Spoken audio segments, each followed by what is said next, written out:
একটা বছর বেটা তুই নাফরমান, কোনদিন ফজরের নামাজ পড়লি না? আরে তুই কি মানুষের বাচ্চা রে? এটা কিভাবে সম্ভব ভাইয়া?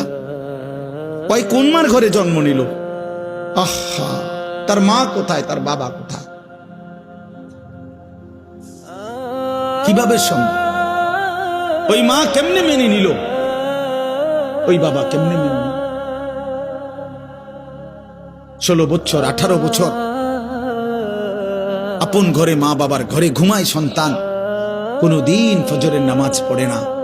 মায়ের চোখেও এক ফোঁটা পানি নাই, বাবার চোখেও এক ফোঁটা পানি নাই। আহ, মা বাপ কেমনে মেনে নিল? সন্তানে বা কেমনে মেনে নিল? এভাবে কেমনে আল্লাহকে ভুলে গেল? ইয়া আইয়ুহাল ইনসান মা গাররাকা বিরাব্বিকাল কারীম।